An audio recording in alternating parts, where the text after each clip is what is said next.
Halo. Assalamualaikum warahmatullahi wabarakatuh. Terima kasih teman-teman. Hari ini cukup banyak nih yang bergabung.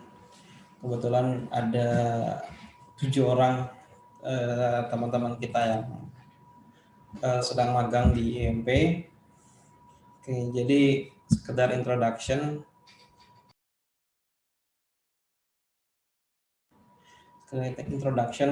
Jadi acara sharing day ini kita lakukan rutin setiap hari Jumat sore jam 4 sampai jam 5. Fungsinya sih sebenarnya untuk ngingetin lagi bahwa yang kita lakukan di sini di IMP itu untuk beribadah.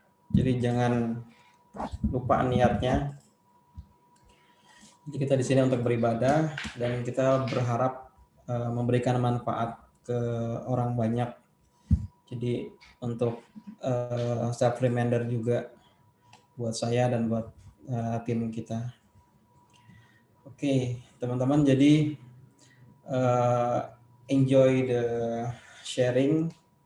Harapannya kita di keluarga IMP sendiri kita bisa sama-sama belajar, sama-sama tumbuh, dan sama-sama berkembang. Ya, semoga apa yang akan di-share ini bermanfaat, dan khususnya buat teman-teman magang, nanti teman-teman akan kami share juga ke beberapa project yang akan relate dengan materi hari ini. Jadi silakan disimak dengan baik seperti apa yang akan di-share oleh Mbak Afifah. Seperti itu. Oke, sebelum masuk ke Mbak Afifah, mungkin saya akan kenalkan dikit juga. Jadi Mbak Afifah ini dulu adalah salah satu satu alma mater dengan saya. Kebetulan kami di ITS Surabaya dulu. Kemudian ketemu di Astra International. Dulu Mbak Afifah ini sebagai developer, dulu Android developer, luar biasa. Terus dalam beberapa tahun belakangan ini Mbak Afifah ini berprofesi sebagai software tester, sebagai freelance di perusahaan luar ya, kalau nggak salah Australia atau US gitu. Nanti mungkin Mbak Afifah bisa share ke teman-teman juga gimana sih cara testing aplikasi, apakah karena banyak orang mungkin mikir testing aplikasi itu gampang gitu, cuma sekedar ngetes jalan atau enggak. Tapi saya yakin sekali ada hal lain yang mungkin lebih dari itu. Gitu. Maka tolong kita simak baik-baik, kita belajar bersama, semoga bermanfaat. Terima kasih. Kembali to Scar.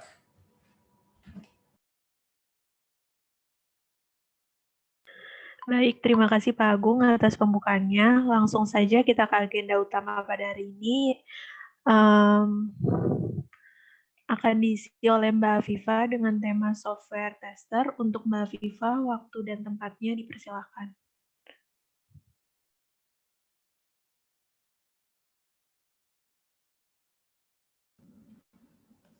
Halo, tes, masuk suaranya? Masuk, Mbak. Oh ya, oke. Ya, Bismillahirrahmanirrahim. Rabbi shrah li sadri wa yassir li amri wahlul 'uqdatam min lisani yafqahu qawli. Ya, assalamualaikum warahmatullahi wabarakatuh, teman-teman. Selamat sore semuanya. Sore. Waalaikumsalam warahmatullahi wabarakatuh. Selamat sore. Wabarakatuh. Ya, baiklah.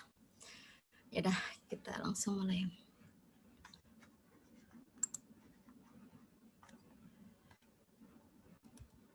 Ya dah, sebelum kita mulai, tadi kan Mas Agung ya, Pak Agung udah memperkenalkan secara singkat tentang saya. Coba ini saya ulang sedikit profil, karena kan memang saya juga baru bergabung dengan timnya dari Mas Agung ini. Ya, nama saya Nur Afifah, bisa dipanggil Viva. Saat ini domisilinya di Jati Asih, Bekasi. Saya berasal dari Pare, Kediri. Mungkin banyak yang pernah kursus di kampung Inggris, ya di sana asli saya. Saat ini sebagai seorang istri dengan 3 orang anak, Mas Haidar 6 tahun, Nabil 3,5 tahun, dan Mariam 1 tahun. Kegiatan sehari-hari jelas ibu rumah tangga, seorang pembelajar yang belajar sana sini. Selanjutnya juga sebagai freelancer part time ya. Saya ngambil part time karena memang tahu diri gitu ya, waktu juga berusaha di-manage dengan baik gitu sebagai software tester. Kenapa software tester? Karena waktu itu memang di awal ketika ditawari sebagai pekerja remote access, itu ada pilihan developer sebenarnya, tapi mengingat kondisi juga kan, sedangkan developer kan pasti menyita banyak waktu, apalagi explore dan sebagainya. Jadi saya mencoba untuk bukannya downgrade ya, tapi memang waktu itu software tester memang saya belum pernah gitu, tapi kan sebagai developer sedikit banyak kita juga melakukan tester terhadap aplikasi yang kita buat sendiri. Jadi dari situ saya mencoba untuk ya bismillah sebagai software tester gitu untuk menekuni dunia ini. Untuk passion saya mengajar anak-anak di bidang IT karena memang basicnya dari IT. Jadi sayang kan ilmu yang sudah dipelajari bertahun-tahun tidak dimanfaatkan atau untuk kontribusi yang lain gitu. Yaitu saya sebagai book advisor gitu, penyuka buku, dan juga mungkin teman-teman di sini yang sudah punya anak atau parenting gitu juga bisa nanti diskusi tentang buku gitu. Untuk pengalaman belajar dari kecil saya sampai SMP di Kediri, selanjutnya di SMK Telkom Sandi Putra Malang itu informatika. Lulus tahun 2007, lanjut satu alma mater dengan Mas Agung. Waktu itu PENS masih bergabung dengan ITS ya, ITS Surabaya. Mengambil D3, lulus tahun 2010, lalu saya lanjut program diploma 4 dari 2010 sampai 2012. Waktu itu sambil bekerja saya ya pernah di Telkomsel sebagai administrasi. Memang saat itu nggak nyambung, cuman ya kita coba gitu dunia baru. Selanjutnya menjadi dokumentator teknis dan juga junior programmer waktu itu di sebuah software house kecil gitu di Surabaya. Sampai alhamdulillah akhirnya lulus. Selanjutnya di Astra. Nah, di situ saya bertemu dengan Pak Agung ini gitu. Pernah satu tim di project apa dulu ya? Ada gitu ya, project mobile gitu. Untuk Auto 2000. Di situ awalnya jadi Android programmer, itu juga nggak ada basic karena memang jurusan saya telekomunikasi. Jadi ya namanya saya suka belajar gitu kan. Jadi ya udah dicoba gitu, dijalanin gitu. Tertantang kan berasa gitu. Lalu setelah jadi Android programmer, ternyata di Astra itu ada namanya tim divisi arsitek gitu. Infrastruktur arsitek. Saya mencoba untuk ke sana karena memang passion-nya di sana sesuai dengan background pendidikan saya gitu. Apa yang saya pelajari di sana, belajar tentang infrastruktur jaringan, tentang sistem, tentang pokoknya banyak explore juga, ngoding juga sebenarnya, tapi ngodingnya ke arah research and development begitu. Selanjutnya alhamdulillah menikah, dapat dikarunia anak yang pertama, saya memutuskan untuk resign. Nah, ketika di rumah itu saya juga berkomitmen meskipun di rumah juga tetap ingin ilmu itu nggak ngendon, nggak ngendap gitu ya, tetap berkontribusi di bidang IT gitu, meskipun nggak maksimal dibandingkan teman-teman yang lain gitu, dan sesuai dengan kemampuan saya secara waktu. Akhirnya saya terima tuh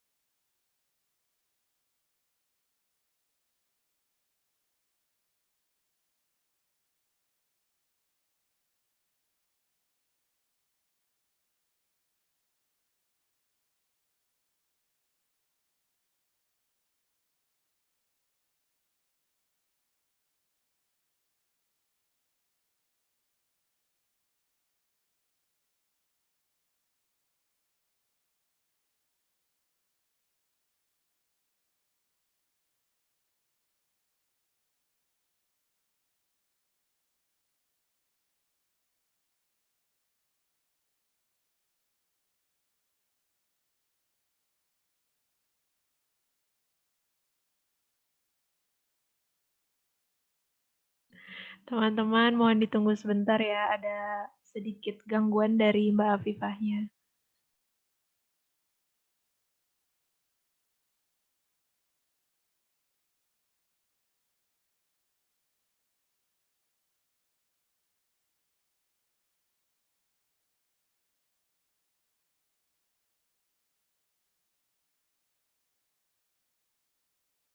Gimana diisi apa nih, Kak? Ya udah.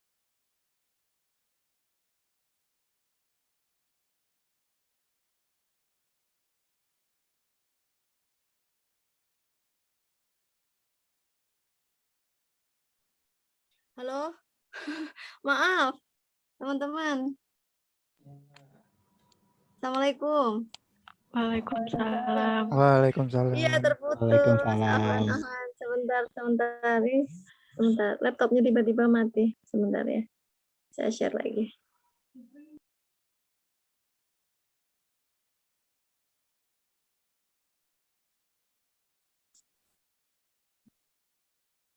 Tapi kalau di handphone bisa share screen juga nggak ya? Mungkin di share PPT-nya aja Mbak, nanti kita bantuin share screen-nya. Oh gitu. Oke, sebentar sambil nyala laptop.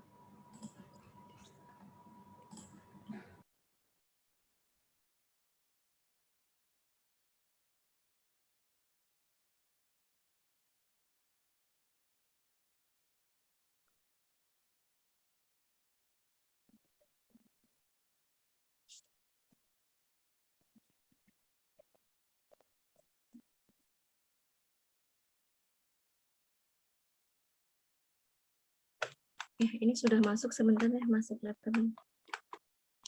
Oh ya, sambil lanjut aja. Ya tadi sampai mana ya? Sampai pengalaman sekolah apa belajar tadi ya? Kerja ya, pengalaman kerja. Ya singkatnya begitu dah. Jadi part-time software tester semenjak dari 2015 sampai saat ini gitu. Dan baru sekarang menambah untuk bergabung di EMP. Bentar, materinya.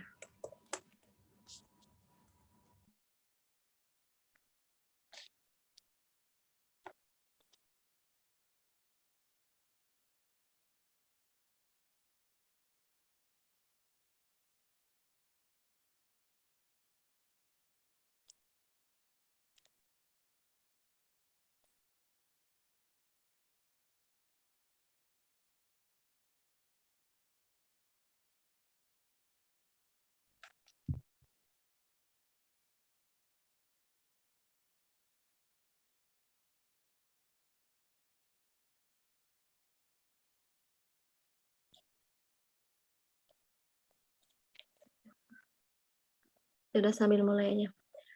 Saya masuk materi ya, teman-teman. Untuk pengertian dari software tester itu sendiri. Software tester itu sebenarnya sama dengan QA ya, quality assurance. Cuman QA ini kan istilah umum dari semua produk ya sebenarnya. Tapi untuk lebih spesifik, biasa singkatnya tuh semacam software quality assurance atau cara singkatnya software tester begitu. Nah, apa sih software tester itu sebenarnya? Maaf, Mbak. Ya. Ini udah di share screen belum ya? Belum. Ini sambil nyala sebentar. Siap. Iya, sambil nyala. Jadi software tester itu sendiri adalah seseorang ya, job desk-nya ini seseorang yang bertanggung jawab untuk menilai kualitas dari fungsi sebuah software atau aplikasi. Dia menganalisis kualitas software dengan mencari bug, mungkin defect atau kesalahan dari saat code atau cacat dalam suatu produk begitu. Dan tester ini biasa disebut penguji gitu, istilah mudahnya. Penguji ini mengkondisikan diri terkadang ya sebagai user yang sangat awam. Jadi kita tuh seolah-olah memang nggak tahu nih aplikasi ini tuh sistemnya seperti apa, ya kita mencoba sebagai user gitu. Jadi kita memposisikan sebagai user, kita mencoba sana sini gitu. Jadi dari situ kita merandom jadi ada beberapa nanti yang saya jelaskan sistem pengujian itu seperti apa. Bentar.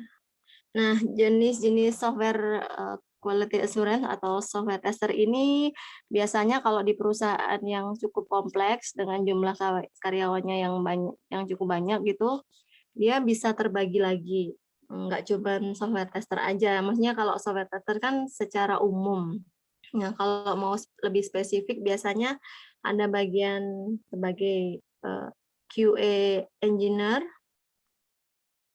lalu ada sebagai QA testernya sendiri, dan juga untuk QA analisis atau analis. Jadi untuk engineer ini dia memberikan feedback saat requirement dibuat. Jadi ketika proyek ini akan dibuat gitu, seorang software tester ini terlibat di awal gitu, terlibat di bisnis proses awalnya, dia memahami seperti apa requirement-nya gitu. Selanjutnya untuk QA tester tadi ya. Untuk QA tester ini dia melakukan pengecekan, pengujian terhadap suatu aplikasi, nah, baik dia entah sebagai user, tapi dia nggak terlibat tuh proses requirement di awalnya tuh dia nggak paham. Jadi asal dia menguji berdasarkan test case dokumen seperti itu. Sedangkan untuk QA analis dia juga melakukan pengujian, namun juga memahami bisnis proses secara detail. Ya, dia juga memiliki akses requirement dokumen. Namun untuk perusahaan yang mungkin dengan jumlah software testernya nggak banyak, biasanya software tester ini merangkap menjadi semua itu tadi. Idealnya seperti itu.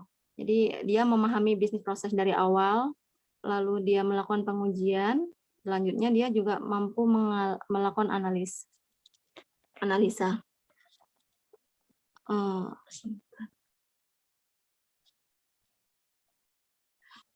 Untuk skill yang diperlukan sebagai seorang software tester sebenarnya untuk background pendidikan memang sebagian besar kan lebih baik di bidang komputer atau IT. Namun sebenarnya kalau pengalaman teman-teman teman saya waktu kerja dulu, nggak hanya bidang IT, teknik-teknik lainnya tuh bisa gitu. Jadi software tester ini sebenarnya kalau dibilang nggak perlu kemampuan code memang iya, tapi untuk kondisi-kondisi tertentu. Kondisi-kondisi tertentu yang ketika dia mau, apalagi dia mau belajar code, itu lebih baik lagi. Untuk skillnya, yang jelas kemampuan analisanya dia harus bagus. Selanjutnya,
Maaf Mbak Viva, kayak suara ke-mute ya?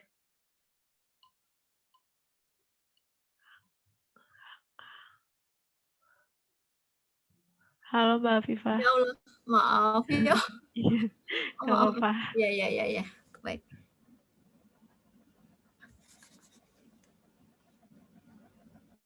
Sebentar. Ya Allah, mohon maaf teman-teman.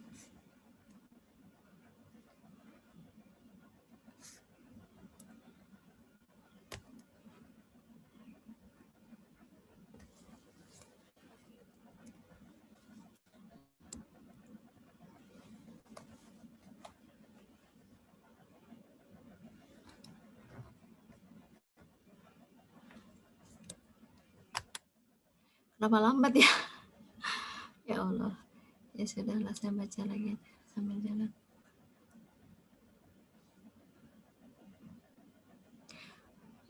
Ya, tadi kelewat satu ya untuk tugasnya.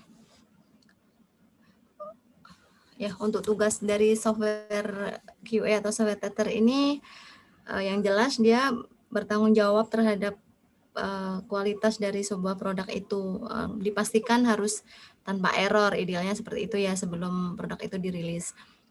Selanjutnya menganalisis terhadap sistem. Sistem itu sebenarnya tidak hanya aplikasi aja ya kalau dibilang, tapi juga yang terkait dari aplikasi itu. Selanjutnya melakukan pengujian secara fungsional.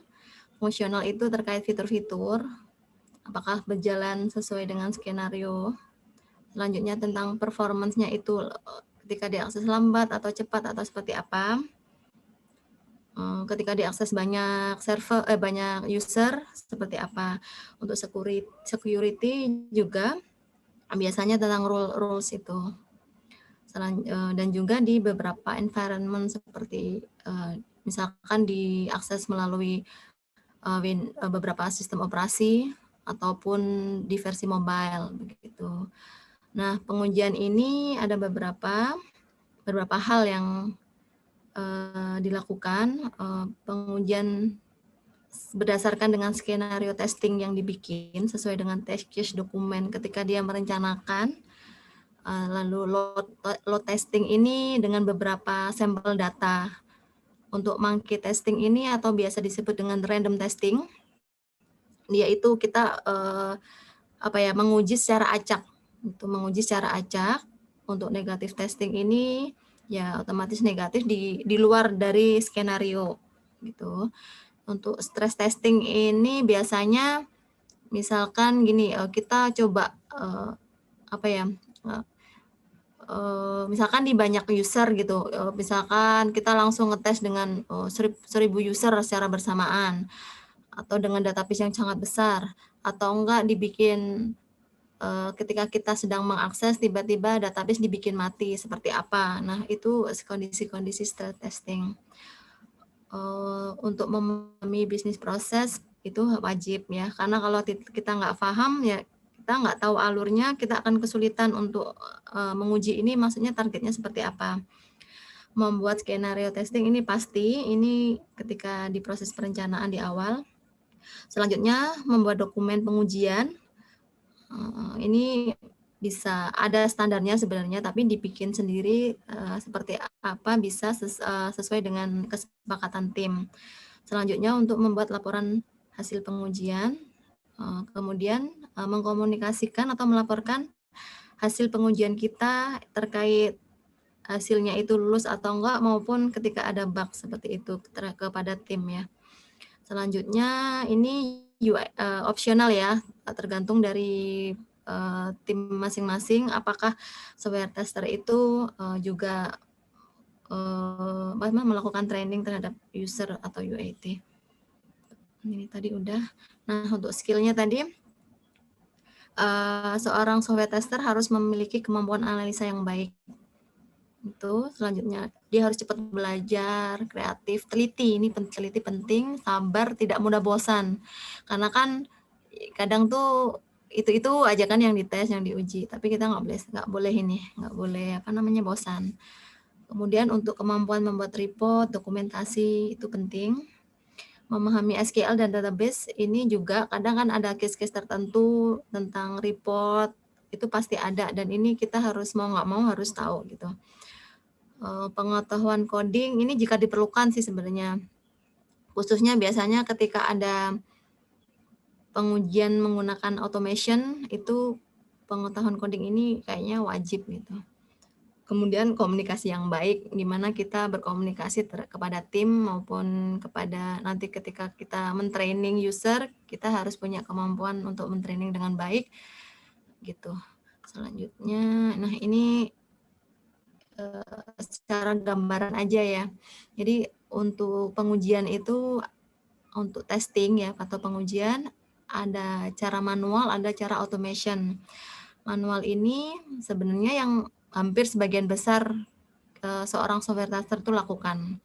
Itu di mana kita melakukan pengujian dengan mencari bug ataupun menguji secara skenario itu tidak menggunakan tools atau script sama sekali. Jadi kita uji, kita seolah-olah sebagai user biasa. Tapi bedanya kita sebagai user dan juga kita sebagai software tester, kita punya test case dokumen panduan untuk melakukan skenario testing itu. Nah, kelebihannya untuk manual testing ini jelas dia tidak memerlukan tools, kan tidak perlu license, jadi tidak perlu biaya lagi gitu. Terus seorang software tester tidak perlu memiliki kemampuan coding. Nah, terus secara UI ya, kalau UI itu user interface, jadi kita bisa ngelihat detail kan, oh ini tentang baik font, tentang perletakkan logo, atau pokoknya secara UI itu jelas. Kalau kita menggunakan sistem manual, kita pasti akan mampu gitu melakukan feedback terhadap itu. Terus kita bisa bertindak sebagai user, selanjutnya dia fleksibel, kita bisa menguji di semua platform. Kekurangannya mungkin bisa saja kita kurang teliti karena tadi kita bosan gitu kan melakukan pekerjaan yang sama seperti itu, dan secara waktu memang lebih lama. Untuk kemudian ada lagi namanya automation testing, di mana kita menguji sebuah aplikasi untuk mengetahui bug itu dengan menggunakan tools atau script. Nah, itu pun ya automation juga nggak sembarang setiap aplikasi itu bisa dipakai menggunakan automation testing. Kadang kan mubazir, jadi ada kondisi tertentu, misalkan aplikasi itu memiliki kompleks ya, test case yang sangat kompleks, fitur yang sangat banyak, dan itu sebuah produk gitu, sebuah produk yang memang diproduksi terus-menerus dan fiturnya bertambah. Untuk bisnis-bisnis yang kritikal gitu, misalkan yang kayak di bank gitu ya, tentang dana-dana nasabah atau data-data gitu, yang memang ketika diakses memicu suatu hal yang secara keamanan gitu, karena data itu kritis, itu bisa digunakan automation testing, atau sebuah aplikasi yang memang perlu dijalankan secara berulang-ulang kali gitu dengan sistem yang sama. Dan ketika sebuah proyek atau aplikasi itu requirement-nya sering berubah-ubah, dan ini kurang cocok untuk automation testing. Nah, kelebihannya dia mudah ketika menemukan bug karena menggunakan sistem, bisa dipakai berkali-kali dan jelas lebih cepat. Untuk kekurangannya itu tadi kebalikan dari yang manual. Untuk UI begitu dia nggak bisa gitu, karena kebanyakan untuk fitur yang untuk sebuah proses. Jelas lebih mahal karena perlu license, atau enggak karena kan kesusahan juga, perlu waktu. Misalkan kita membuat sebuah code untuk automation testing, pasti perlu research and development sendiri kan. Jadi sekarang tuh udah banyak aplikasi-aplikasi di luar sana untuk automation testing, jadi kebanyakan berbayar. Terus seorang software tester itu harus memiliki kemampuan coding. Nah, ini digunakan untuk platform tertentu, misalkan ya yang udah sangat familiar, mungkin sering kita dengar namanya Selenium, itu hanya untuk web. Katalon juga, Kobiton itu untuk mobile, dia iOS dan Android, dan juga dari Google Test Lab itu untuk mobile, Firebase. Nah, jenis-jenis pengujian. Untuk jenis pengujian ini sebenarnya kita bisa, oh ya, yang tadi untuk ini testing bisa kita gunakan kombinasi gitu. Ketika produk itu cukup besar, kita bisa kombinasi untuk testing menggunakan metode manual maupun otomasi. Selanjutnya jenis pengujian. Pengujian ini teman-teman sebenarnya bisa dilakukan, nggak semua jenis ini kita pakai sebenarnya. Jadi cuman ada beberapa standar yang memang kita harus pakai itu, ada yang bisa nggak, ada yang dipakai, ada yang nggak gitu. Nah, ada namanya black box. Jadi di mana kita hanya menguji secara fungsional gitu. Jadi kita bertindak sebagai user kayak pengguna, kayak misalkan punya aplikasi Gojek gitu. Ya kita sebagai pemakai aja, kita sedang order gitu aja secara UI. Jadi kita nggak sampai tahu secara detail struktur software itu. Sedangkan white box di mana dia harus mengetahui struktur dan sistem software itu seperti apa. Jadi harus sesuai dengan requirement-nya itu. Jadi secara detail kalau white box, kalau black box hanya secara fungsional aja. Selanjutnya ada namanya unit testing. Jadi ketika seorang developer itu mendevelop suatu project, pastikan dia dari unit terkecil dulu. Misalkan bikin fitur apa.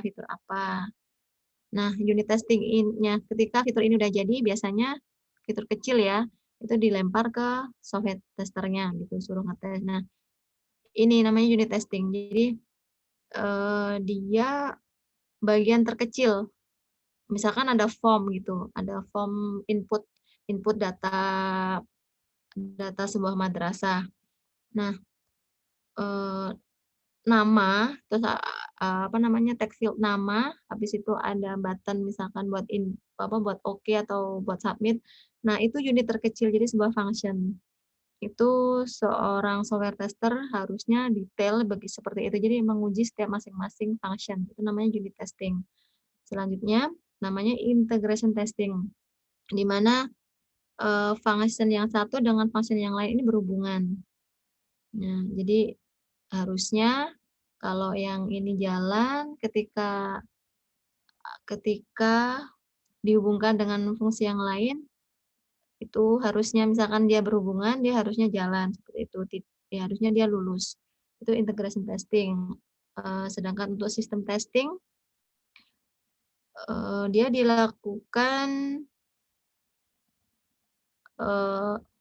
untuk bukan keseluruhan ya, tapi itu tadi dengan skenario, udah melakukan sesuai skenario kalau sistem testing.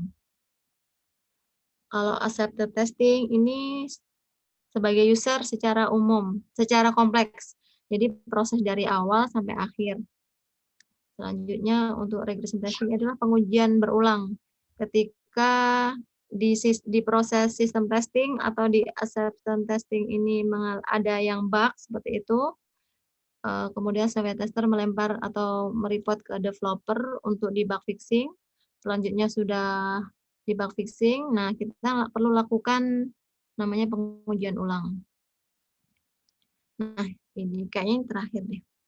Nah, ini tahapan-tahapan pengujian. Teman-teman, dari sini nih, tugas dari seorang software tester. Ya, dari ketika proyek ini berjalan, ketika ada proyek ini misalkan, nah ini seorang software tester ini lebih baik memang diikutsertakan. Jadi dia tahu requirement-nya seperti apa, bagian apa sistem yang dibuat, dan sebagainya.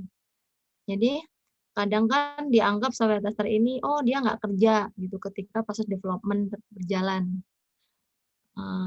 Nah seharusnya sih enggak begitu gitu. Jadi dia kenapa software tester itu dilibatkan di awal ketika proyek ini akan dibuat. Karena ketika seorang developer itu sedang mendevelop atau seorang desainer itu sedang mendesain webnya, nah software tester ini juga sebenarnya ada pekerjaan gitu. Nah pekerjaannya seperti ini. Jadi dia merencanakan. Jadi dia belajar juga nih ya, dia mengambil resume dari apa yang sudah misalkan dia ikut requirement-nya seperti apa, dia harus TikTok gitu ya, harus apa namanya, komunikasi dengan seorang BA, business analyst gitu. Jadi apa saja sih yang diuji seperti itu, kebutuhan software pendukungnya apa, ini environment-nya nanti bagaimana, kebutuhan dokumennya seperti apa gitu. Jadi direncanakan dulu seperti apa. Selanjutnya untuk merancang. Nah, merancang ini mulai dari pembuatan skenario testing. Nah, pembuatan skenario testing ini bisa dari unit test tadi, dari unit test yang terkecil, selanjutnya integration test dan seterusnya, sampai ke skenario secara menyeluruh. Nah, ketika development itu jadi atau sebagian jadi, itu boleh langsung dilempar ke software tester untuk dilakukan pengujian. Nah, ini mengujinya sesuai dengan tadi dokumen test case yang telah dibuat sebelumnya. Nah, dia melakukan pengujian sesuai dengan apa sistem yang dipakai, dia mau pengujian metode seperti apa. Setelah itu, ketika ada bugs, itu kita report gitu, report ke tim developer atau ya project manager kita.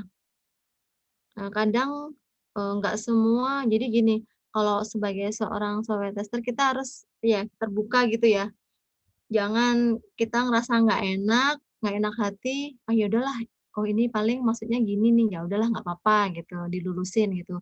Tapi jadi kita main feeling gitu, ketika kok gini ya, nggak apa-apa, kita utarakan aja. Jadi kita perlu validasi kepada mereka, developer atau PM atau business analyst begitu, ini tuh bugs atau memang seperti ini gitu. Jadi ada apa-apa yang mengganjal tuh lebih baik diutarakan daripada nanti kita kita abaikan gitu ya. Oh, mungkin ini nanti diperbaiki nih nanti yang kedua gitu.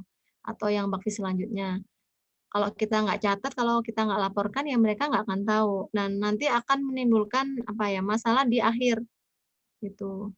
Jadi lebih baik apa yang mengganjal, apa yang nggak sesuai, entah itu bugs atau memang ngerasa ada yang aneh gitu, kita laporkan nggak apa-apa. Nanti dari tim, dari BA atau dari PM Puncak itu akan apa ya, memfilter gitu ya, yo ini tuh memang bugs atau ini bukan gitu. Nah, setelah kita laporkan, mereka bug fix, terus mereka udah bug fix, kita melakukan pengujian ulang gitu. Nah, ketika melakukan pengujian ulang, kita nggak hanya menguji apa yang sudah diperbaiki itu, tapi kita menguji seluruh skenario gitu sebenarnya. Takutnya ketika dia melakukan perubahan di function ini, itu akan mempengaruhi yang lain. Idealnya seperti itu. Nah, setelah semua dirasa sudah oke gitu ya, kita lakukan UIT seperti itu. Nah, insya Allah materi seperti itu dulu teman-teman. Untuk mungkin next sharing bisa dilanjutkan untuk simulasi atau metode pengujian yang lain. Terima kasih. Ya, ada pertanyaan atau bagaimana teman-teman yang magang? Saya mau nanya nih Mbak Afifah. Ya, boleh. Tadi itu kan disebutin ada performance testing ya. Itu Apa maaf? Apa? Performance testing. Performanya. Di mana? Oh, performa. Ya. Performa. Tadi kan ya. Contohnya itu misal 1000 user bersamaan itu mengakses bareng kan ya. Itu cara testing. Itu biasanya kita ngehit ya, kita bikin semacam mini code gitu ya. Mini code kita biasanya kalau saya dulu udah dibikinin ya. Jadi teman-teman developer itu bikin tuh semacam, ataukah kita dikasih kan, kita bikin API-nya, kita bikin ya semacam ini apa ya, jadi code ringan gitu emang untuk ngehit berapa user gitu. Cuman saya lupa detailnya, nanti saya cari tahu. Jadi gitu, semacam seperti itu. ada, jadi kita bikin code terpisah gitu. Code terpisah dengan form terpisah. Kita submit, kita isi usernya berapa banyak gitu. Nanti ada simulasi ya terkait itu deh nanti insya Allah. Yang pernah saya pakai ya. Iya. Kalau secara security-nya itu maksudnya security yang kayak gimana contohnya itu?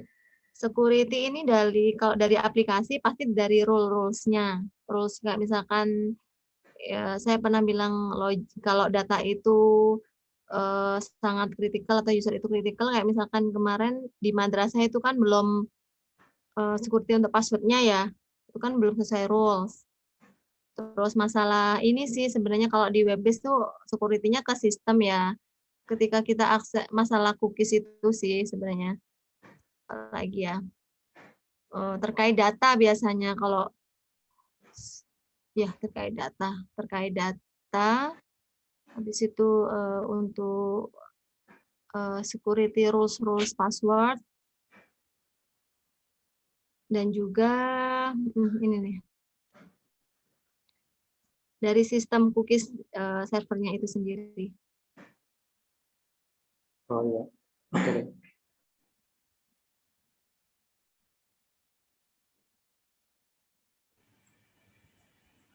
Oke, saya Mbak Viva mau tanya Ya, lagi.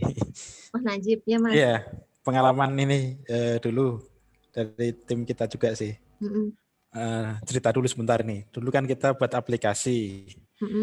Kemudian ini tim devnya kayaknya udah nggak ada sih, santai aja. Jadi ada satu tombol delete itu kan, delete harusnya kan delete ke satu itu ada kita anggap mahasiswa gitu, misalnya data mahasiswa. Kemudian ada tombol delete mahasiswa.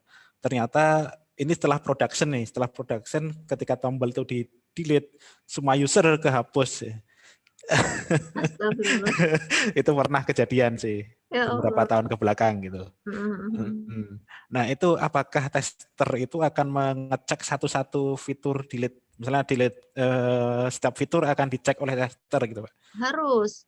Makanya kenapa dibikin semacam unit testing tadi itu Mas. Jadi biar istilahnya nggak keroyokan gitu kan kerjanya.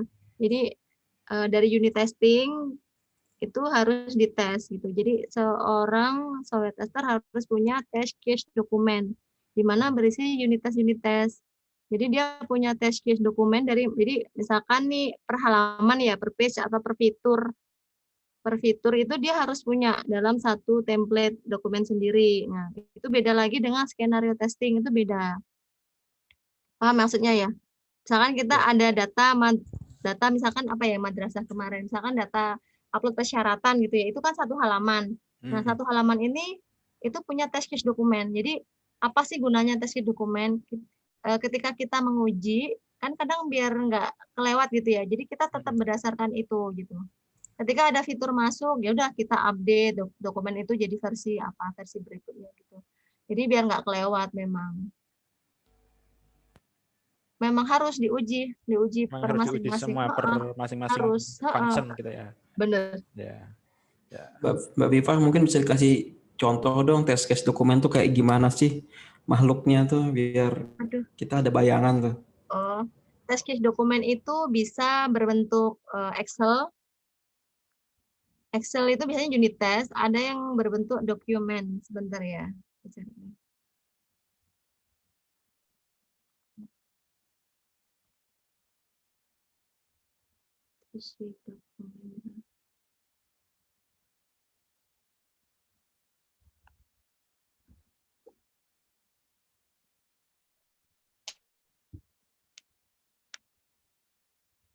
Kalau ini saya cenderung yang test case sisi skenario testing.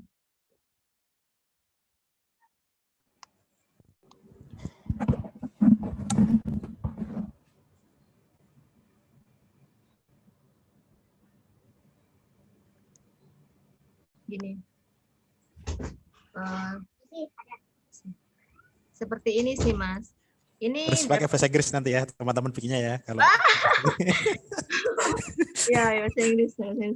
Nah, Ini seperti ya, ini sih. Jadi apa namanya output yang diharapkan apa gitu, prosedurnya seperti apa. Ini untuk jadi dalam satu project itu atau produk itu ada bisa banyak dokumen untuk skenario testing dan dia dijadikan misalkan per fitur gitu ya. Fitur untuk misalkan apa ya kalau di sana upload persyaratan gitu ya, upload persyaratan itu jadi satu dokumen. Ini yang model dokumen. Jadi pengujiannya nanti kita isi nih.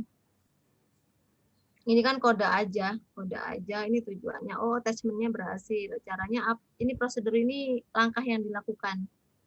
Buka aplikasi, pastikan apa namanya data itu berhasil diupload, di-attach misalkan. Oh, ini lulus apa gagal gitu. Nanti kita tulis seperti itu. Dan ini detail banget. Maksudnya per apa ya? Per fields gitu kan istilahnya, unit test gitu, per function, bukan per function lagi malahan. Jadi bahkan tiap apa ya, tiap tag field, tiap button, tiap ini semua. Gitu. Ini dalam bentuk test case dokumen. Beberapa halaman sendiri itu. Ada yang itu nggak Pak Bipah, lebih singkatnya mungkin yang sekiranya kita nih yang masih baru-baru tuh kan kalau di IMP sendiri kan projectnya lumayan ini ya. Kita project nggak satu aplikasi besar dan banyak ya, tapi kita mana di kecil-kecil nih Mbak. Dan yang sering luput di kita memang di testing. Jadi seringkali tester kita itu adalah production gitu. Seringkali kayak gitu. Saat udah di production baru ketahuan bugnya ini, bugnya itu. Nah itu kadang-kadang kalau usernya banyak painful juga di kita. Kira-kira yang sederhana tapi bisa di applicable. Ada usulan nggak kira-kira? Ya, kalau mau mudah sih dalam bentuk Excel ya. Sebentar, saya cari di mana.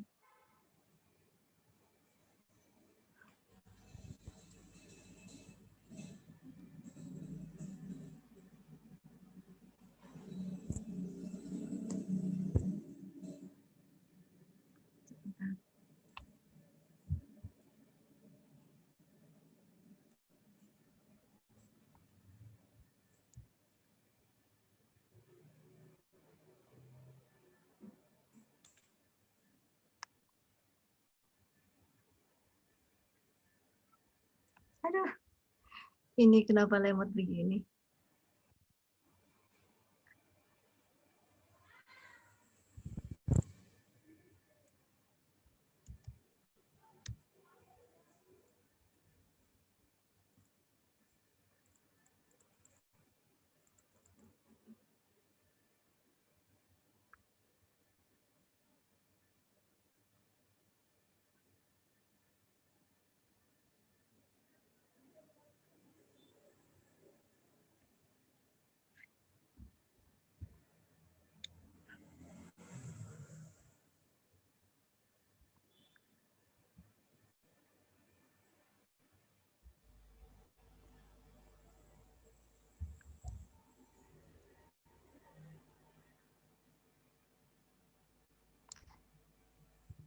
Ini yang ini ya, ini contoh laporan sebenarnya, bukan test case dokumen.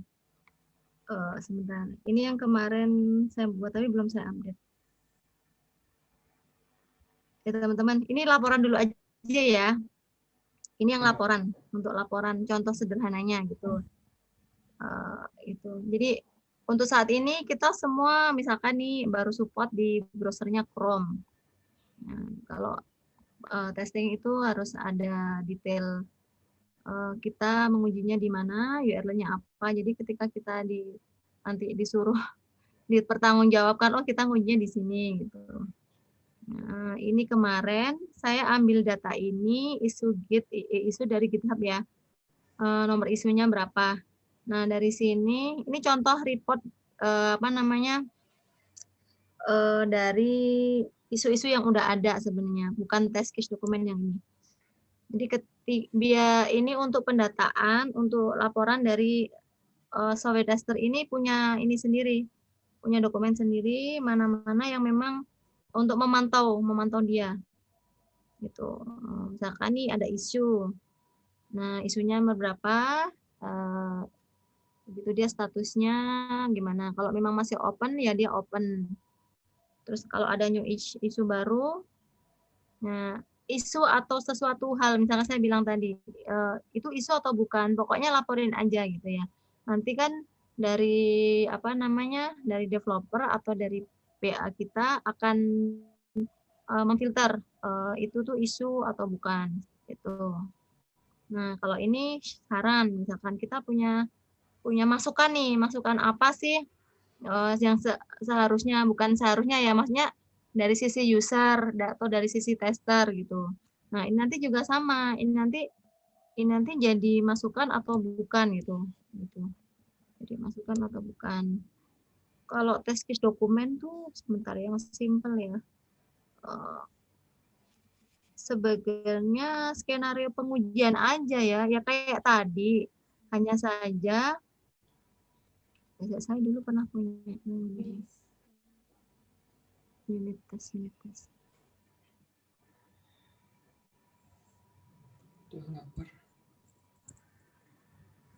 Dalam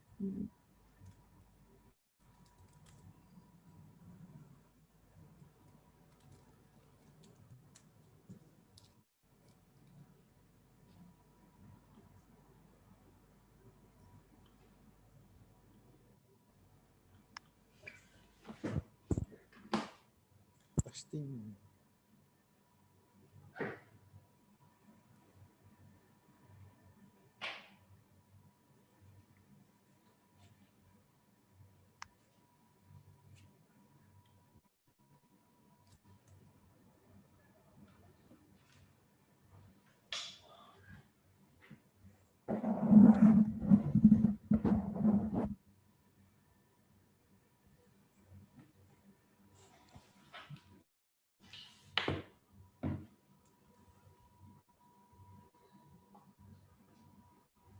Nah ini ya, ini dalam bentuk apa?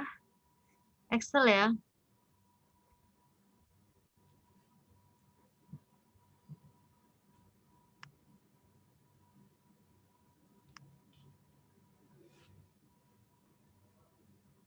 Ini pengujian semacam unit test tadi saya bilang. Ini unit testnya ini dia form inputan nama pasien. Gitu. Ya, sebentar, nama pasien. Di atas ini description aja. Misalkan begini. Nah, dia kan ini nih. Pasien ini kan harusnya berisi teks. Dia kalau berisi angka atau misalkan dia harus harus diisi. Kalau dia nggak diisi kan dia bisa lolos apa enggak. Ini untuk skenario seperti ini. Untuk teks dia harus misalkan bisa huruf kecil, bisa huruf besar. Boleh nggak dia datanya kosong. Seperti itu. Kalau ini untuk tanggal lahir. Ini tadi semacam unit test, jadi bagian terkecil. Unit test. Itu berarti satu tag field itu ya, Mbak ya? Tadi Iya, itu. Ya, ini idealnya seperti ini untuk pengujian. Okay. Tapi setelah unit test ada namanya sistem testing. Sistem testing itu dia lebih masih ada nggak ya? Dia ke proses gitu ya, ke satu form gitu, semacam satu form, satu halaman diproses.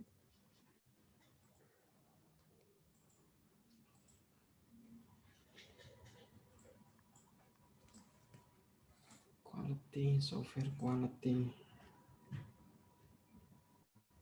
That's not an easy way. Nah, ini namanya sistem testing tadi. Jadi skenario untuk satu page gitu, satu halaman. Misalkan halaman pertama kan dia ngisi data pasien. Kalau ini contohnya ya. Nah, ini dalam satu itu sistem tes masuknya. Tuh, per sistem tes ini dia lulus apa enggak gitu. Jadi lebih detail kan pengujiannya. Nah, di sisi lain dia juga ada negatif testing. Ini kosong ya. Negatif testing. Ya, negatif testing ini enggak semua kondisi itu bisa di negatif testingkan gitu. Itu menyesuaikan. Negatif testing itu apa tadi, Mbak Eva? Lupa saya. Itu. Seperti itu. Nah, kalau untuk skenario testing, tahapan-tahapan tadi dalam bentuk tadi Word tadi. Seperti itu. Untuk apa? Penggunaan user ya. Ini ke arah kalau kita membuat seperti ini bisa dipakai untuk kita sebagai software tester, tapi bisa juga untuk usernya ketika training. Misalkan kalau yang Excel tadi unit test, sistem test itu dari sisi software tester. Gitu. Ini kan mungkin Kalau bahasanya negatif aja. testing tadi apa, Mbak? Negatif testing. Kondisi-kondisi yang bukan semestinya. Negatif. Misalkan nih data nama kan harusnya orang isinya nama dong, kan nggak mungkin dia ngisi angka. Nah, kita isi angka misalkan. Oke. Misalkan apalagi tanggal lahir. Misalkan di sana jelas pasien itu yang boleh, kalau saya kan nih perusahaan misalkan ini kan onkologi informatik ya. Dia mendiagnosa untuk pemberian dosis untuk penyakit kanker. Kan yang misalkan yang boleh melakukan apa namanya MRI dan sebagainya usia 17 tahun. Ternyata dia saya inputnya usianya bukan 17 tahun, masih 5 tahun gitu kan negatif testing gitu. Pokoknya yang kondisi bukan flow normal. Itu jalan apa enggak gitu. Seperti itu. Ini karena bahasanya Inggris, jadinya kan mungkin agak aneh, tapi enggak, ini mudah dipahami insya Allah. Harus buka kamus dulu, Mbak Eva. Enggak lah. Ya, ini kan dibikin sederhana bisa. Sederhana. Intinya, nah tapi kan karena dari timnya Pak Agung ini belum ada sebelumnya, jadi kita pelan-pelan bikinnya. Dari proyek yang mau berjalan aja, kalau yang sekarang kan udah jalan, pelan-pelan sih dibikin. Jadi kita nanti ke depannya punya template sendiri kan. Betul. Itu. Apalagi ya?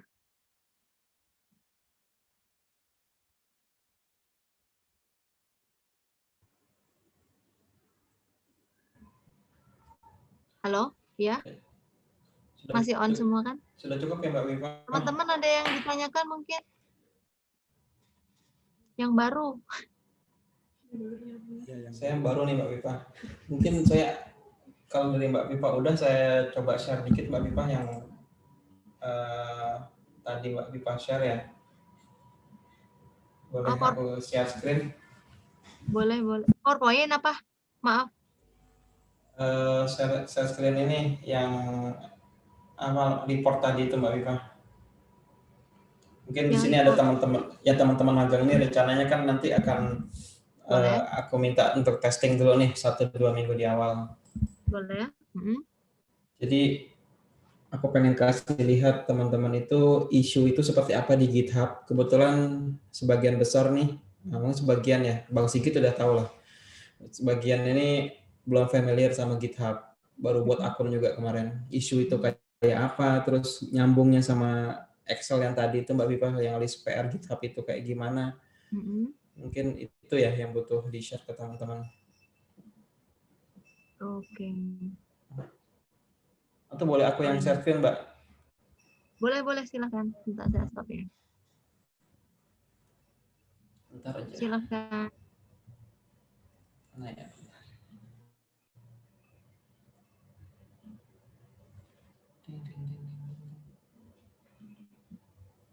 Nah, teman-teman, jadi ini yang tadi Mbak Viva sudah share, kelihatan ya. Di sini kan ada GitHub. Nah, kenapa kemarin teman-teman aku minta buat GitHub? Jadi GitHub ini sebenarnya adalah istilahnya to-do list kita. Jadi kalau di IMP sendiri standarnya Misalkan ini contohnya adalah front end aplikasi BOS, bantuan operasional sekolah untuk madrasah. Ada apa aja sih di sana?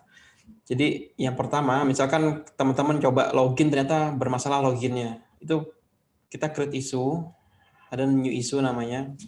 Terus kita role-nya sebagai apa? Misalkan di sini sebagai madrasah atau bisa juga sebagai admin atau kita mau login sebagai sekolah misalkan gitu.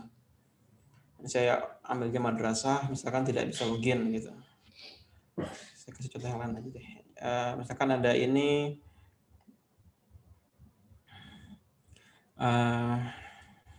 ada juga public artinya tanpa harus login user bisa akses halaman yang akan dilaporkan. Di sini isunya adalah pindahkan section tentang aplikasi menjadi berita dan agenda. Ini kalau di web aslinya kan kayak gini. Contoh saja. Jadi di sini ada tentang aplikasi, di sini ada agenda. Nah, saya bilang saya mau create isu nih. Kayaknya berita dan pengumuman ini harusnya pindah ke atas deh. Karena orang lebih banyak butuh itu tentang aplikasi ini diturunin ke bawah gitu. Terus saya bikin isu. Itu di menu publik, pindahkan apa gitu. Nah, kemudian saya tulis deskripsinya. Di sini informasi dan agenda cukup penting, orang banyak cari gitu. Maka kita ingin memindahkan berita dan agenda tadi dari yang di bawah sini pengen dipindahkan ke atas gitu. Nah, itu kita create-kan isunya, terus nanti ada teman-teman yang akan nge-fix di sini, misalkan Mas Fauzan nih udah fix isunya gitu. Nah, nanti setelah ini Mbak Viva tuh bikin skenario seperti tadi. Bikin seperti ini misalkan. Isu yang nomor berapa tadi? Tadi ada nomornya ya. Isi nomornya 285. Oh, isu nomor 285 tentang apa gitu. Nah, terus teman-teman ngetes nanti. Oh, ini isunya tentang publik. Berarti nanti tesnya di bagian sini. Terus kira-kira sudah pas atau belum gitu. Nah, kalau misalkan belum, nanti di note di sini berarti belum close dia. Gitu. Jadi itu sih keterhubungannya antara di GitHub sama di sana. Nah, nanti kalau teman-teman misalkan ngetes ternyata nemu bug baru lagi gitu. Nemu bug baru lagi, ya udah nanti bikin new issue, bugnya tentang apa. Nanti ditulis di sini. Jadi nanti teman-teman cek berdasarkan isu-isu yang ada di sini. Teman-teman devnya. Gitu. Nanti rencana saya akan invite teman-teman mungkin satu project, 1 orang atau 2 orang untuk testing aplikasi. Nanti alamatnya kita kasih, terus teman-teman bisa coba mungkin tiru dulu ya caranya Mbak Afifah. Dia ada 3 tab, misalkan ada di GitHub isunya apa saja. Terus ini ada isu baru. Ini isu baru yang perlu dites gitu ya Mbak Afifah ya. Koreksi kalau ada salah. Terus di sini ada suggestion, hal-hal yang apa mungkin belum ada di isu dan bisa ditarik di sana gitu ya. Ya, usulan-usulan baru yang mungkin belum ada di isu, terus bisa dimasukkan sebagai isu. Mungkin itu ya dari saya Mbak Viva. Kembali ke Mbak Viva mungkin. Terima kasih. Ya, boleh. Ya, nanti misalkan secara teknisnya bisa diskusi lebih lanjut sih Mas Anggun. Iya Mbak, siap. Ini buat introduction aja ya ke teman-teman. Oke, balik ke moderator. Kan teman-teman